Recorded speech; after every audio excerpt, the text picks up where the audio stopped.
Contextos. Muy buenas noches, amigas y amigos que ven este programa de Contextos que se transmite todos los días de lunes a viernes en las redes del periódico Ultimátum. Iniciamos una semana bastante interesante y con un antecedente pues no menos sorpresivo como ha sido la gira del presidente Andrés Manuel López Obrador por Chiapas, que culmina en Tapachula, en donde lanza una crítica bastante fuerte a los integrantes de la Coordinadora Nacional de Trabajadores de la Educación y de alguna manera, bueno, no de alguna manera, y también señala sus relaciones con el anterior gobernador, refiriéndose a Manuel Velasco Cuello, y también los acusa de estar alterando o creando una inestabilidad para el gobierno de Rutilio Escandón Cadena. Y por supuesto, pues esto está muy ligado con lo que está ocurriendo hoy, ¿no? El regreso a clases. Hoy en la mañana hubo una conferencia en una conferencia virtual del presidente durante su conferencia mañanera. Se enlazó con diferentes funcionarios, empezando por la titular de la Secretaría de Educación Pública, la maestra Delfina Gómez Álvarez. También allí habló el gobernador de Chiapas, Rutilio Escandón Cadena, entre otros, para dar el arranque de el regreso a las clases presenciales. Muy buenas noches, maestra Enriqueta Burelo, ¿cómo estamos? Hola, buenas noches, acá presentes. Muy bien. Maestro Gilberto Zavala, muy buenas noches. Buenas noches, estimado, gusto en saludarte. Bueno, pues gusto saludarlos, y para poner esto en contexto, vamos a dar los elementos claves. El hecho es de que en todo el país, el día de hoy, regresan los alumnos a las clases presenciales. Concretamente en Chiapas, el gobernador Rutilio Escandón Cadenas señaló de que se abrieron las aulas en 19,000 escuelas, prácticamente todas las escuelas de la entidad, de acuerdo a las cifras de los niveles básico y medio superior de nuestra entidad. Ahí esto lo dijo el gobernador desde la escuela primaria María Gutiérrez Carvajal, en Tuxtla Gutiérrez, y estuvo acompañado por Luciano Concheiro, subsecretario de Educación Superior de la Secretaría de Educación Pública. Y pues para empezar a ponerle sal y pimienta al análisis de esta noche, pues hay que recordar que la coordinadora hizo una encuesta, según ellos, el pasado 25 de agosto, y decían que el 81% de los padres no iban a enviar a sus hijos a la escuela. Y en consecuencia, pues la sección 7 de la coordinadora acá en Chiapas, que siempre está atento a matar clases con el menor pretexto, pues decidieron que no iban a impartir clases presenciales hasta que toda la población estuviera vacunada o se aplicaran las vacunas en mayores de 12 años.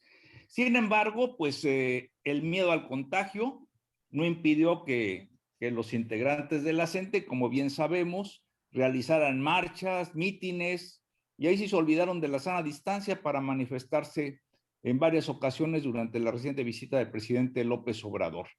Pero pues como bien sabemos, algo pasó, como que los resultados no fueron como ellos pensaban, y pues el grupo como que el fin de semana no fue como lo esperaba la gente de este señor Pedro Gómez Bamaca. Le salió el tiro por la culata. Y pues ya el mensaje del presidente en Tapachula prácticamente rompe con la coordinadora y lo acusa de estar desestabilizado, y acusa a este grupo vanguardista, le llama el presidente, de estar provocando la desestabilización en nuestro estado.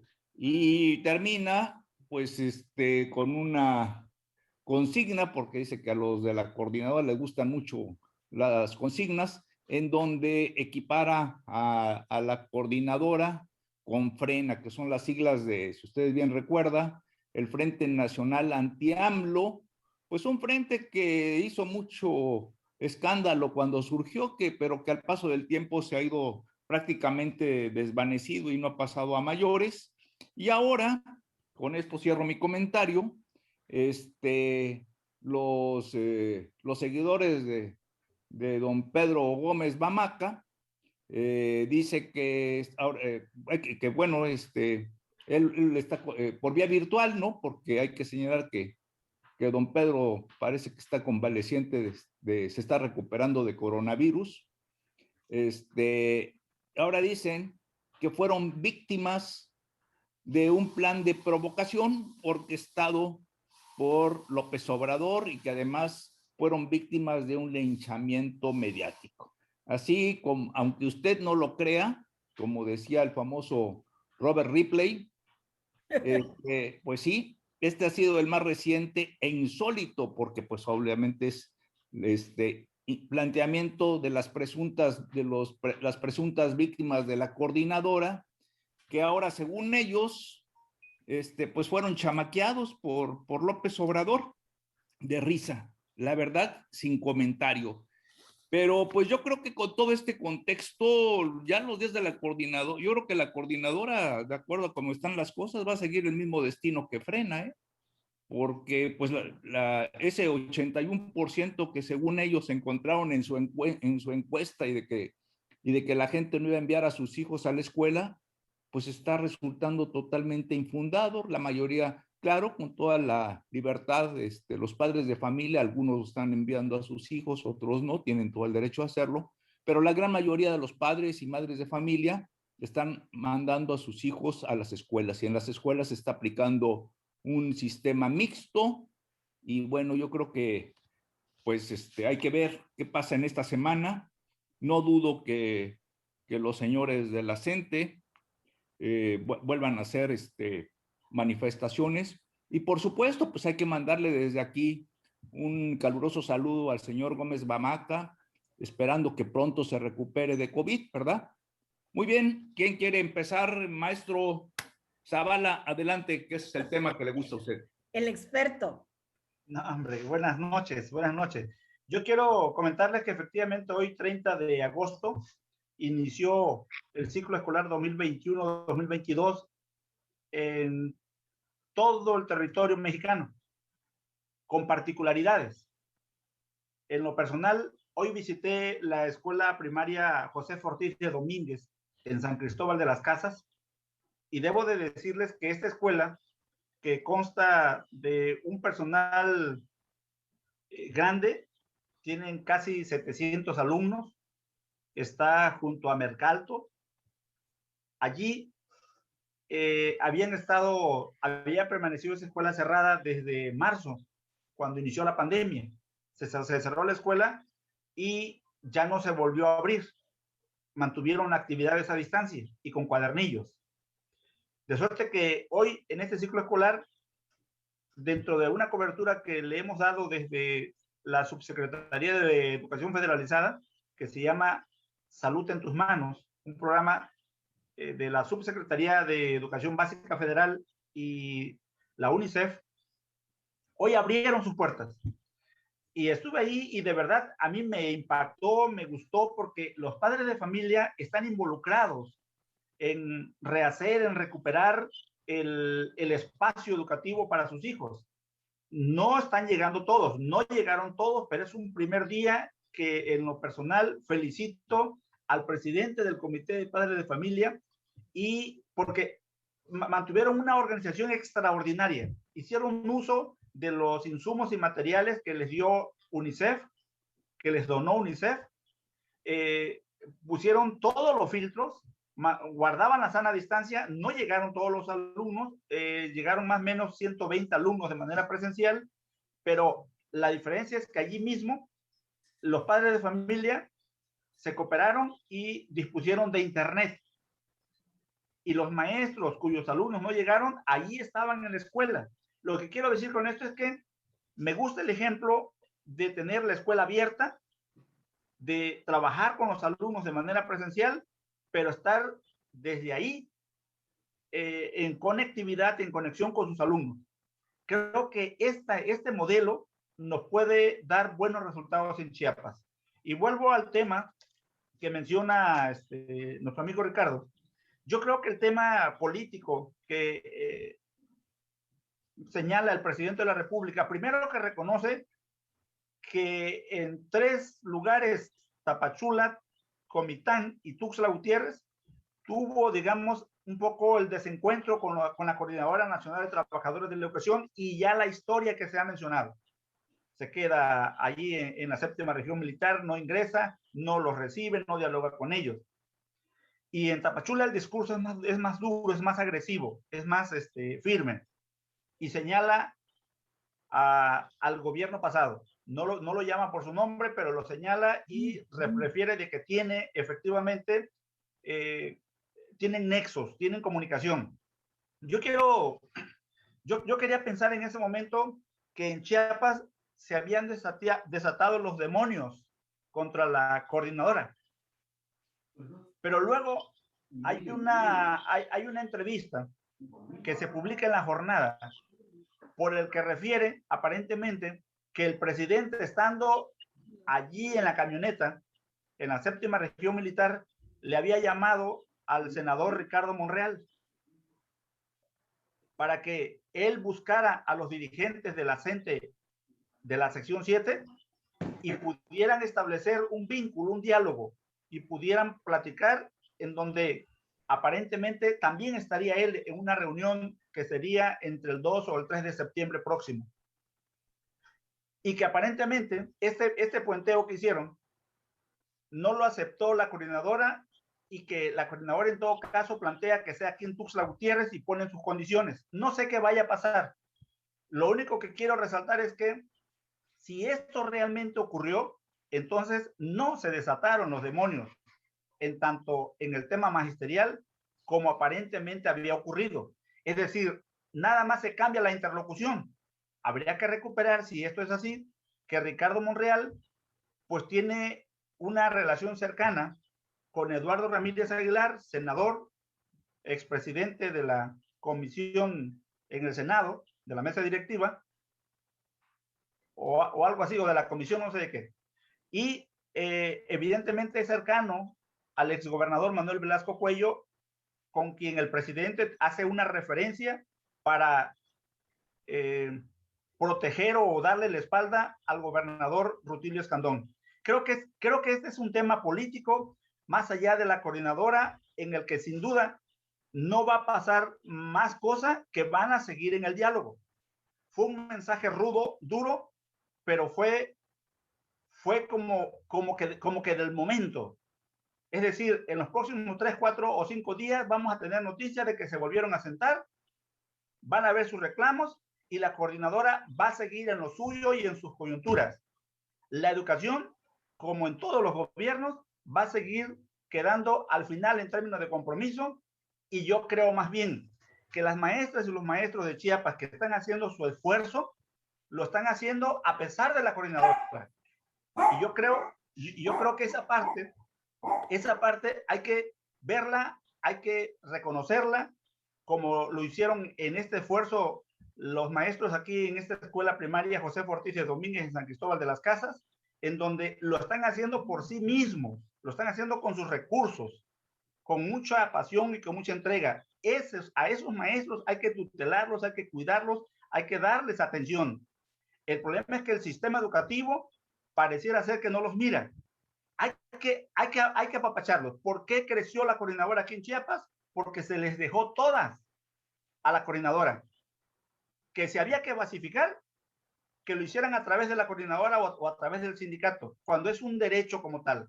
Que se había que hacer cualquier documento, tenían que pasar por el filtro de la coordinadora. Tenemos que recuperar, yo creo, en el sistema educativo estatal, esos vínculos con el magisterio, y creo que la historia nos puede cambiar. Excelente, está muy interesante y coincido totalmente con lo planteado por el maestro Zavala. ¿Y qué opinas al respecto? Y le damos la bienvenida a nuestro amigo Bienvenido, Víctor. Víctor, Sí, pues tras 18 meses, ¿verdad? Se da el reinicio de las clases. Es bien, por mi parte, ¿verdad? Le doy la bienvenida a esta decisión y me encanta lo que comentó el maestro Zavala sobre poner de ejemplo a esta escuela de San Cristóbal de las Casas, que utilizando la imaginación, sus recursos y la sinergia entre padres de familia y maestros lograron consolidar un modelo novedoso que espero tenga éxito y que espero también sea replicado por otras escuelas. Últimamente me ha tocado platicar con muchas madres de familia, tanto de estudiantes de primaria, de secundaria y de preparatoria, que están muy preocupadas por la situación que priven muchos hogares. El tema se habló desde el inicio del COVID, el tema de estar encerrados en las casas, sobre todo los primeros meses de la pandemia, muchas veces con un padre maltratador o una madre maltratadora, porque no solo es el padre, ¿verdad? Situaciones de violencia que en muchos hogares permea, situaciones de familias mal integradas, ha provocado una serie de problemas emocionales en muchos niños y niñas. Si vemos a diario, hay un suicidio a diario y desafortunadamente la edad de las personas que se suicidan es aterradora, 12, 15 años, 19 años. Si bien los suicidios se habían incrementado antes del COVID, el COVID ha logrado que esto explote, ¿verdad? Que esto salga a la luz. Y creo que las escuelas es un espacio en que los niños y las niñas encuentran un segundo hogar. Creo que todos recordamos con mucho cariño a diversos maestros y maestras a lo largo de nuestra infancia, adolescencia y juventud que dejaron una honda huella en nosotros, ¿no? La escuela es el segundo hogar y es un espacio muy importante de contención emocional para muchos niños y niñas, por lo que yo celebro mucho el regreso a clases y espero que poco a poco, conservando la sana distancia, conservando las medidas de seguridad y todo este protocolo que se debe regir por la situación de pandemia se siga para evitar situaciones de contagio y situaciones que incrementen a las personas infectadas del COVID. Porque además también es preocupante, hay casos de niños y niñas con COVID en que la situación post-COVID, no sé si por la edad, porque están en etapa de desarrollo, ha provocado también situaciones de gravedad, las secuelas. Y por otro lado tenemos las indirectas, ¿verdad? A los emisarios del pasado, diríamos en la época de Echeverría, ¿verdad? A los del sexenio pasado, que yo creo que ahorita estas indirectas, estos mensajes subliminales y no tan subliminales se dan porque también está en negociación una serie de cuestiones en la Cámara de Diputados y en el Congreso de la Unión en general, ¿no? La conformación de las mesas, la conformación de la JUCOPO, una serie de cuestiones, una serie que se van a aprobar, una serie de leyes importantes que se tienen que aprobar y que Morena necesita la mayoría para poderlas aprobar. También es un mensaje para una serie de personajes que me supongo están dando patadas por debajo de la mesa y haciendo negociaciones. Yo creo que también fue el propósito del presidente con este mensaje, no solo por la coordinadora, sino por todo lo que esté en juego.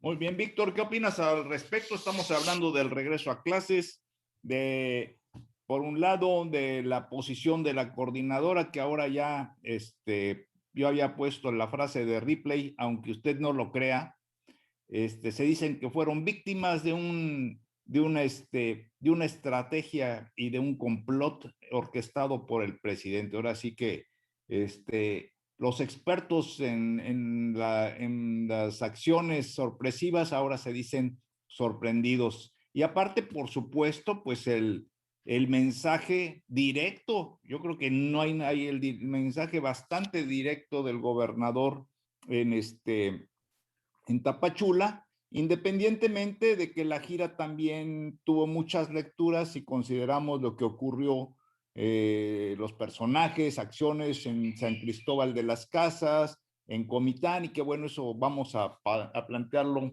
en la segunda ronda de intervenciones. Pero concretamente, el regreso a clases, al parecer falla esa advertencia de la coordinadora aquí en Chiapas de que, según ellos, el 81% de los padres de familia no iban a mandar a sus hijos a la escuela el día de hoy. Mira, muy buenas noches a todos y buenas noches a las personas que nos están siguiendo. Pues mira, a mí me parece que el regreso a clases es necesario, es fundamental no solamente para tratar de recuperar un poco este deterioro del nivel académico que poco a poco entró en una espiral, tomando en consideración pues que la pandemia sorprendió al mundo y particularmente a México y específicamente a Chiapas, sin tecnología, sin mecanismos para, digamos, tener alternativas de educación que no sean las presenciales. Salvo ciertos casos, como el caso de la UNACH, por ejemplo, que ha tenido un trabajo muy importante en educación a distancia desde hace varios años.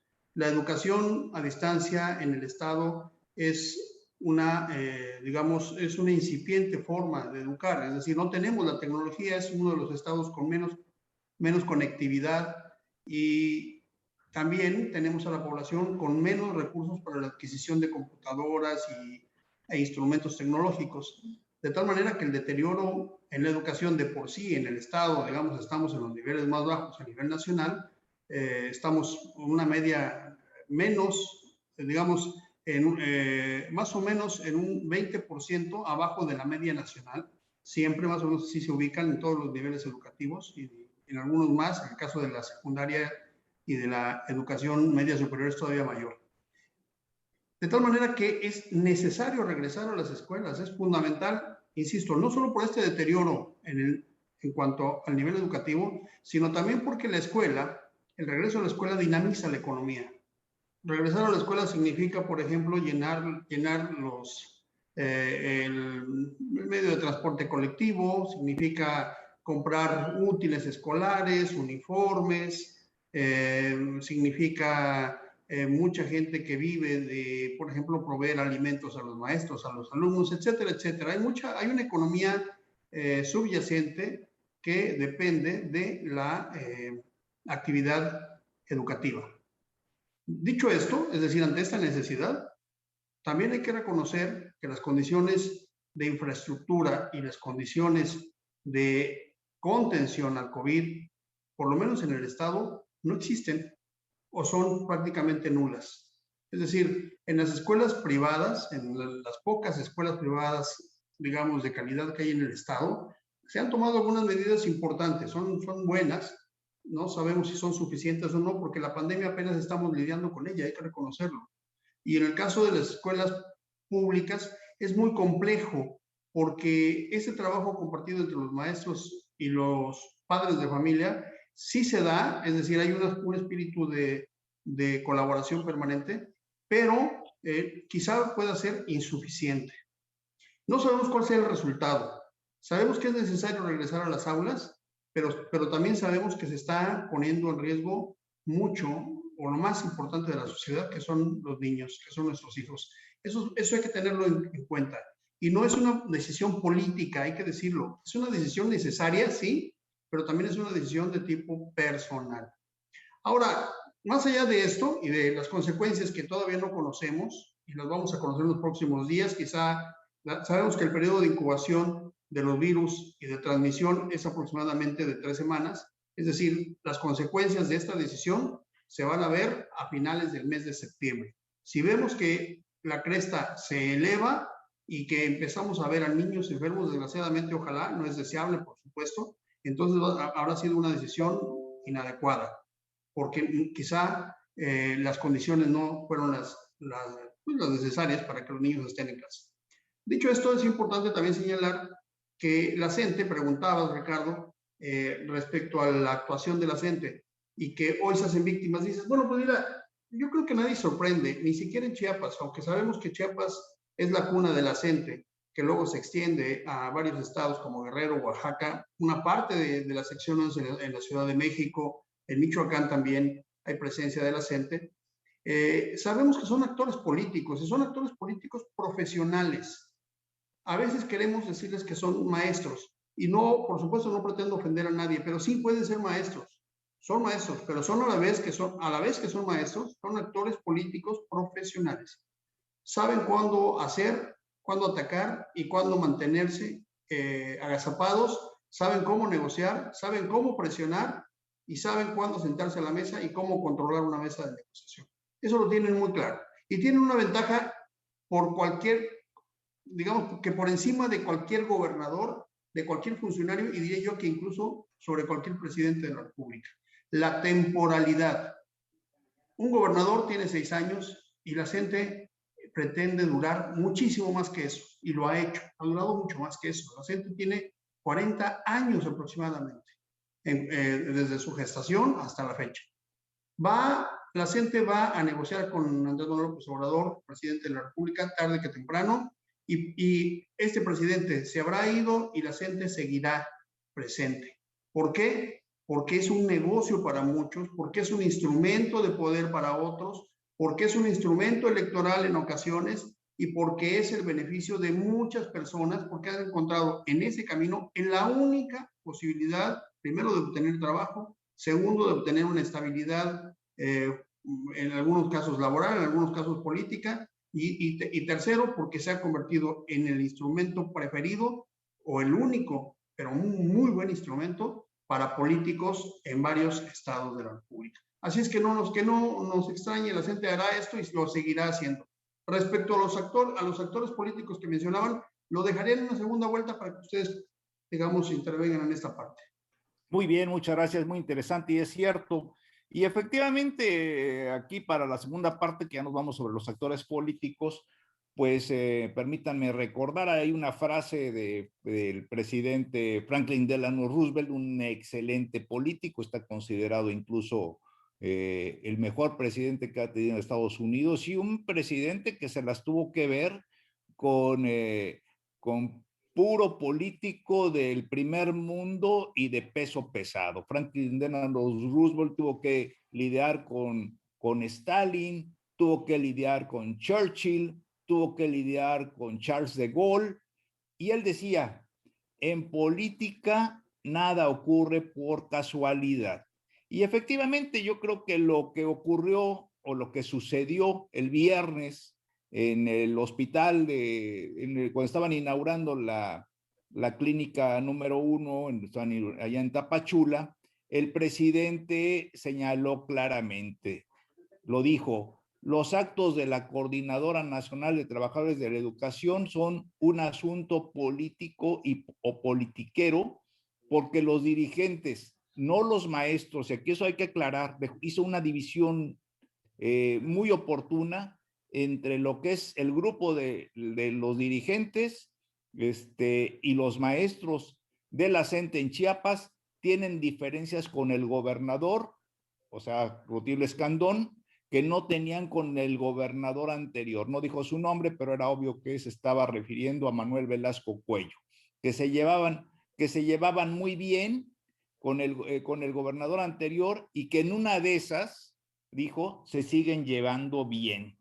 Entonces ahí fue interesante porque esto nos permite un poco, él planteó el hecho de que ya desde el viernes cuando llegó a la entidad, había dejado claro de que no se iba a someter a chantajes ni presiones de la coordinadora.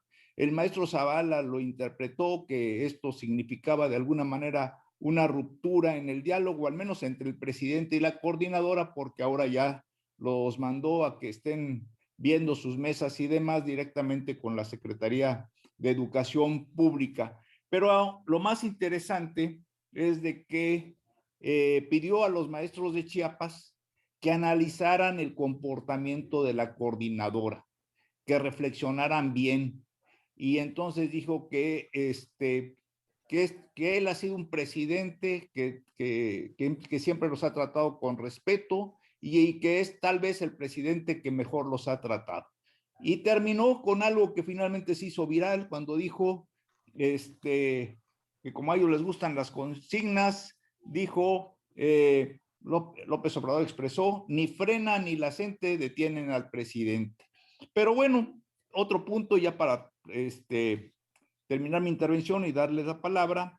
También fue interesante durante la gira varias cosas. Uno, en San Cristóbal de las Casas, al presentar los avances del Programa Nacional de Reconstrucción, López Obrador invita a esa gira y le da otra vez una nueva muestra de respaldo a Claudia Sheinbaum, que como bien sabemos, es la primera que aparece en su lista de posibles candidatos para sucederlo en 2024. Y después en Comitán, hace bastante, en esa gira, ahorita lo vemos, hace muchos comentarios a favor de Claudia Sheinbaum, de Alejandro Murat de Oaxaca y por supuesto del gobernador Rutilio Escandón acá de Chiapas. En Comitán, ahí fue una lectura también interesante porque se celebró ahí el bicentenario de la proclamación de la independencia de Chiapas de la corona española. Uno de los principales oradores fue Zoé Robledo Arburto, que acompañó al presidente en toda su gira, porque parte de esa gira iba a ser la inauguración de clínicas y de hospitales. Y en Comitán, más que nada, ahí lo que llamó la atención no fue tanto los presentes, sino los ausentes. Lo que llamó la atención fueron quienes faltaron ahí. Y estamos hablando de Comitán, la tierra natal de ese importante grupo, antaño bastante poderoso llamado el Grupo Comitán, y que pues por el momento no se magnificó ni se supo que asistieron a este evento, aunque después de esto han empezado a surgir tweets y mensajes diciendo yo sí estuve presente. Pero en caso concreto, por ejemplo, Eduardo Ramírez Aguilar no fue invitado y no estuvo aquí en Chiapas. Y finalmente, pues como bien ya lo comentamos, termina la gira marcando su línea de la coordinadora. No quiero antes de terminar mi intervención, y aunque rompo un poco con la secuencia que llevo, desde aquí le mandamos un afectuoso saludo y le deseamos pronta recuperación a nuestro compañero Juan Carlos Calimayor, que se recupere pronto de una intervención quirúrgica que tuvo, y pues Juan Carlos, que pronto nos acompañes y bueno, cuando puedas encender ahí la computadora para aunque sea ahí donde esté recuperándose, que se incorpore con nosotros. Bueno, la maestra Enriqueta Burelo, ¿qué opina sobre este turbulento fin de semana que sucedió en Chiapas y que continúa la historia, verdad? Bueno, en la propia jornada ya Ricardo Monreal, ¿no? Habla de la mesa de negociación que se va a establecer con la coordinadora y donde van a estar presentes el secretario de Gobernación, el gobernador Rutilio Escandón, ¿verdad? Y la secretaria de Educación del estado de Chiapas. Y por otro lado, respecto a Comitán, uno de los invitados del poderoso Grupo Comitán, que este poderoso Grupo Comitán ha tenido diversas etapas, ¿verdad? Sí fue don Jorge de la Vega Domínguez. Es curiosa la capacidad de supervivencia de don Jorge de la Vega, que a pesar de haber estado en Chiapas muy poco tiempo de gobernador y que la mayor parte de su carrera política se ha hecho en México, ¿no? Siempre todavía tiene todavía tiene mucha influencia en los grupos del poder. Simplemente ahí tenemos, ¿verdad?, su hija Katina de la Vega como secretaria de turismo, ¿no? Sí. Maestro Zavala, Porque tenemos ya 1 minuto con 14 que nos faltan. Ya se nos acabó el tiempo. Yo nada más digo que esta gira política del presidente fue mayormente política que de beneficio a la población chiapaneca. Víctor. Bueno, pues yo creo que este escenario de incluir y de excluir por el presidente no va a ser suficiente en un escenario del 24. Es decir, por supuesto, nos dimos cuenta de dónde están los amores del presidente. Sin embargo, en un proceso en donde ya el presidente de la República entra en un decaimiento natural por el fin del sexenio, los actores políticos van a hacer lo suyo. Y ya lo están haciendo. Ya vimos a Monreal reunido con Ebrard y vimos ahí a Eduardo, bueno, vamos a ver todavía, quedan muchas cosas que decir. Las piezas se pone interesante. Las piezas se están moviendo. Vamos a ver cómo termina la partida. Bueno, pues muchas gracias, amigas y amigos. Muchas gracias, compañeros. Y nos vemos mañana en un programa más de Contextos. Que pasen ustedes muy buenas noches. Buenas noches. Buenas noches.